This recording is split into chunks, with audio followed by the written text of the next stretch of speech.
Welcome to Enlightenment Online. I'd like to talk with you today about enlightenment, oneness, and separateness. Oneness and separateness, if you think about it, might be what the entire spiritual path is actually about. Why are we separate? Why do we seek oneness? Why do we lose oneness? Did we ever actually have oneness to begin with? And why does separateness, which we all want, individuation, end up causing us so much pain? We're lonely, we get ill, we fall in and out of love, we know we're going to die, and we wonder if we will ever figure out the nature of ourselves, let alone the nature of the universe.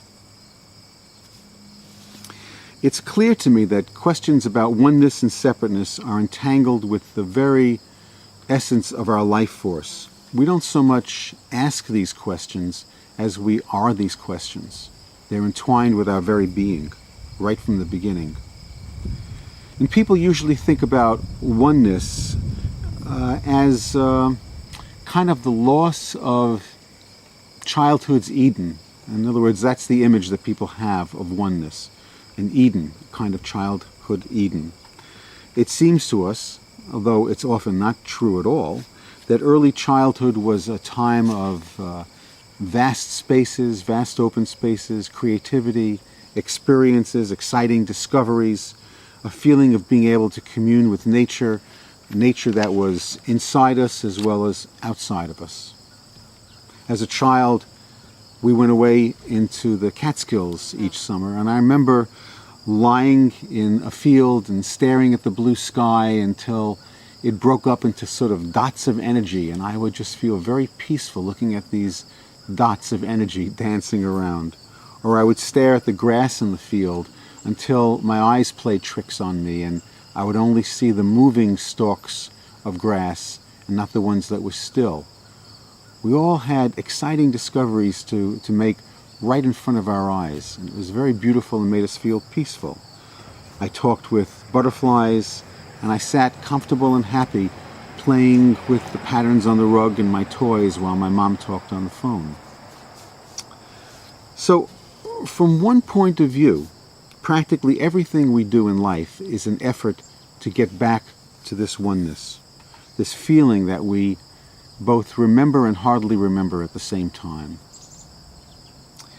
It's as if there's an eternal question going on all the time and an eternal answer. The eternal question, how can I be happy? The eternal answer, which we have to find out if that's true or not, is to find oneness again will make us happy. The lost city of El Dorado, Shangri-La, Eden, Valhalla, a nice house in Westchester, a beach house, a mountain house. In a sense, all of these things are looking for oneness and for a sense of belonging again, among other things. And although the totality of our human desires and our consciousness is much more complicated than I'm making it at the moment, there is this fragrance of oneness in everything that we do, of trying to find oneness, become one with oneness, if you will. And there are many spiritual theories about how to regain this elusive quality of belonging to the universe once again. Some paths talk about doing service for others, living for others, if you will. Some talk about giving up desire itself, even the desire for oneness. Some talk about serving God, paying attention to God's desire for us rather than our desire for God.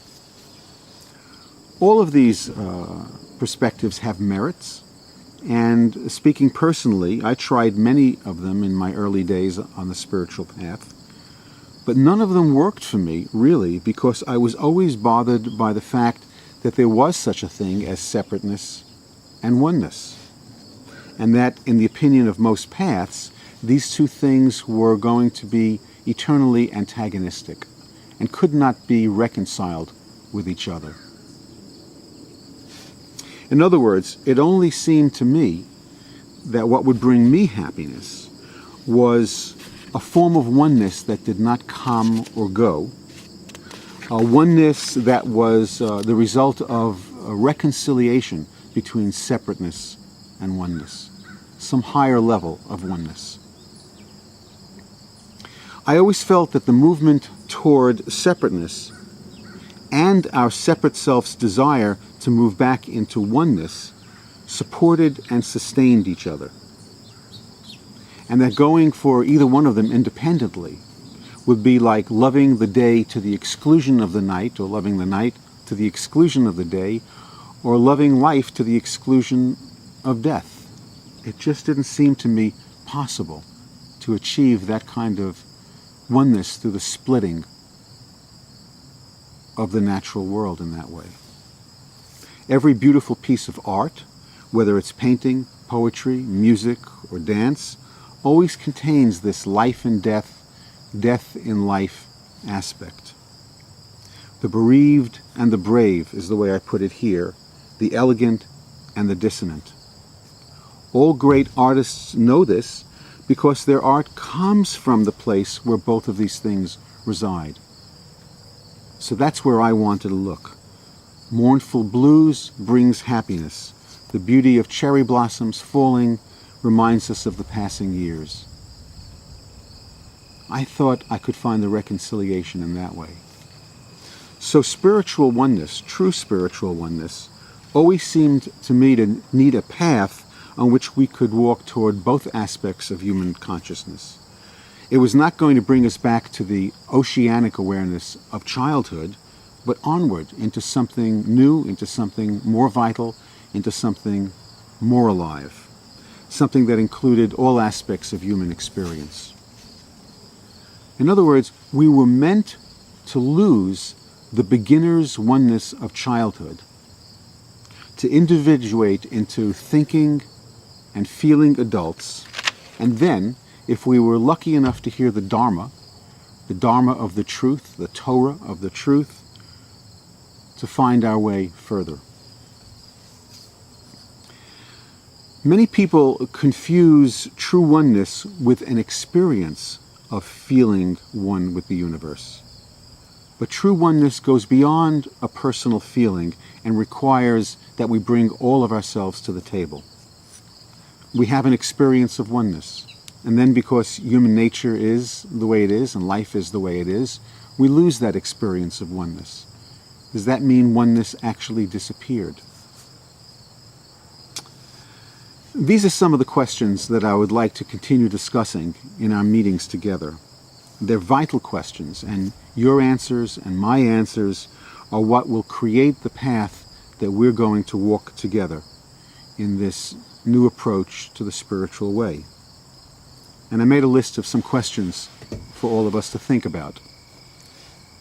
Is oneness part of the world or something we create? Can oneness be something we personally feel? What changes when we feel oneness? Do we need to let go of our desires to feel oneness, including our desire for oneness? It would be great if all of us can contemplate these questions. Oneness with heaven is ecstasy. Oneness with the earth is sensual bliss. But oneness with both is the vivid truth of human life. True spiritual oneness arrives when we're not hiding out in any way. It doesn't allow us to do that and to appear. This is the sort of oneness that I think we should all be after. This oneness that comes from the reconciliation of the heart and mind, of heaven and earth, of separateness and oneness. So let's continue the conversation.